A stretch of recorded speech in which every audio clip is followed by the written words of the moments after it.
Hello everybody, it's Josie here. I am in a slightly different position because I'm filming the breakfast book tag that the lovely Kathy invented, created, and I thought it would be fun to kind of film it in my kitchen, at my kind of kitchen nook where I have breakfast. So normally for breakfast, I will sit here. I kind of have a combination of always have to have some protein for breakfast because I've got to get my protein in because I'm training. And then also I love oats or granola, so I'll usually have some sort of a proteiny based something, eggs, you know, some meat, something that's got protein in it. And then this is my favorite bowl. I'll have my granola in my bowl. And then the other thing I have to have, coffee. So I'm definitely a coffee drinker. Yeah, I cannot start the morning without a good cup of coffee. So anyway, I thought I would do the tag from here. So I've got the questions in front of me, that's why I'm looking down. So I'm gonna kind of go off the cuff, so hopefully this goes well. Here goes. So the first prompt is coffee. Hot but not too scalding. Okay, so a book that's hot but not too scalding. I would say, I really have to think about this. See, I was thinking of Nevernight, but that is properly hot. That is all kinds of hot. What is a book that's kind of more sweet? I would say See, I like The Relationship in The Brightsiders, and I would say that is hot but not too hot. Also, actually, the relationship in Sword in the Stars between Ari and Guinevere, that is a beautiful kind of, it's hot and they have their hot moments, but it's not crazy, kind of Nevernight-ish. So I would say that one. Let's say Sword in the Stars by Amy Rose Capetta and Corey McCarthy. The next one is Bagels. So good you can forgive the plot holes. You can forgive the plot holes. I would say, what have I currently read? I mean, Harry Potter. I'm listening to Harry Potter, and there are some plot holes, some plot holes, some plot holes in Harry Potter, I would say. I've been listening to an audiobook, but it's still fantastic, and it's a fun ride, so yeah, who cares? Cereal, best consumed quickly. I always think thrillers are great because you sort of race through them. So I am currently reading a thriller that I'm racing through. It's called The Season of the Witch by Natasha Mostert. That's fantastic to kind of speed through.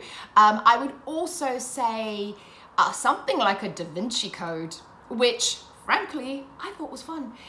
Something like that. So that is always fun to go through. And also Into the Drowning Deep. That was such a good kind of fast pace that I kind of sped through that. And then, but I'm going to read it again so then I can kind of get more of it in. Toast. Something that got a little dark. So Season of the Witch that I'm currently reading, it gets a little dark. Gets a lot dark. What else? I keep mentioning, I won't mention Nevernight again.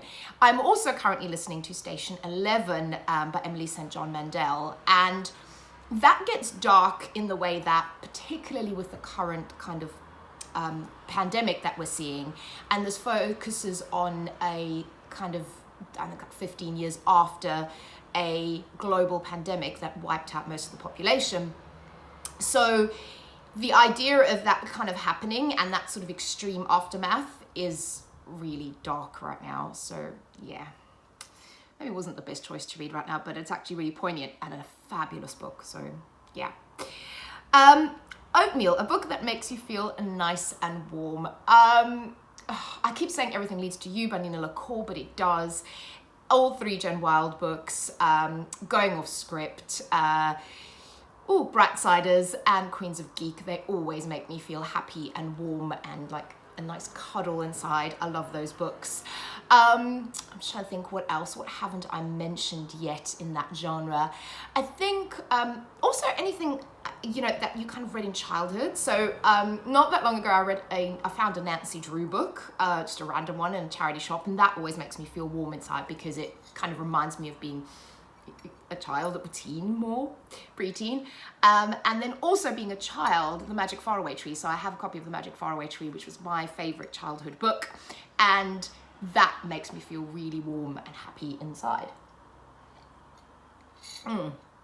Then juice. Pick your favorite flavor and pick a book based on its color. Okay, so I don't drink juice, but I eat fruit, so I eat whole fruit. So if I had to pick a favorite. So I love berries, so raspberries, strawberries. So that would be red. So I would say raspberries, strawberries, and blueberries and blackberries. They're all my favorites. So a cover that's got kind of black and red on it is actually one that I just mentioned, is Into the Drowning Deep, one of my favorite books. And I think, yeah, it represents the red and the black, kind of the dark from the blueberries, represents it really well. So Into the Drowning Deep. Then egg tofu scramble. As different ways to eat them as to live. Name a memoir. Oh, a memoir. Oh, okay. I love memoirs. So I just read Walk Through Walls by Marina Abramovich, which was incredible, so good. Marina Abramovich is a fascinating artist, and her memoir is incredible. Then probably one of my all-time favorite memoirs is Scar Tissue. It is Anthony Kiedis, who is the lead singer of the Red Hot Chili Peppers, one of my all-time favorite bands. Incredibly fascinating book. Then another one is the Poppy Z. Bright biography of Courtney Love. I've read that many times. It is sensational. Actually, you know what? I'm going to do a video on memoirs. I don't know if I've done one. I'm going to do another one. And then my favorite book of all time is Just Kids. And that's Patti Smith's memoir of her time with Robert Mapplethorpe and how they kind of ascended to stardom, both of them in the early 70s in New York. And is my favorite book of all time. So I love memoirs. Okay. Fancy pastries, a genre you don't read all the time but love when you do. Probably, I love horror, and I like fantasy horror, or just horror books, but they're not necessarily ones that I read all the time. I tend to kind of seasonally read horror, which is stupid. So I kind of want to read more of it, but when I do read it, I love it. Or same with psychological thrillers, really kind of dark thrillers and dark horrors and kind of dark subject matter. I guess you can't read it all the time, because you might get a little bit depressed. But when I do read it, I really love it. So yeah, so that would be that. Then mimosa, getting into brunch territory. So name a book that you're looking forward to. I've actually got it here. I just got it. So it just got delivered. And it's this book over here. It's Caitlin R. Kiernan's The Drowning Girl. Actually, this would work for the blueberry raspberry kind of cover as well. Yes, and kind of the colour of toast. So I love Caitlin R. Kiernan. I've read quite a few of her books. And this actually also suits the kind of psychological dark horror genre. And it's a girl, the premise is the main character is struggling with her perception, and she doesn't know whether the things she's seeing she's going crazy, or are they real, are kind of nightmares really haunting her, or is there sort of a mental illness? Is it, it's a very, from the synopsis, it's a very dark kind of psychological horror, and reading other kind of Caitlin Kiernan books, I'm sure it's going to be like that. I'm really looking forward to this, which sounds, but I am. Also, it is, it's one of those books that I've been kind of really wanting to read, and I actually found a secondhand copy online, so I'm really excited about that. But yeah, this has also got queer elements in it. I think all of Caitlin R. Kiernan's books have kind of queer characters, and I believe that the main character in this is queer as well, so can't wait to read that. And then the last one, breakfast or dinner. Tell us about something you like to eat for breakfast and about a book of your choice. Okay, so something I like to eat for breakfast. I suppose I started off the video, didn't I? So because I watch my macros and I have to make sure that I'm getting my protein in throughout the day, I like to eat usually kind of an egg or two, sometimes like a scramble, like egg white with spinach, maybe some chicken or turkey with it, and toast, and then my trusty oat bowl. So usually it's like some instant oats with blueberries or strawberries or raspberries in it, some whey protein powder, and coffee. So I kind of have a fairly substantial breakfast, but I need to make sure that I'm getting the right macros in. And then talk about a book that I want to talk about. Okay, 2 seconds.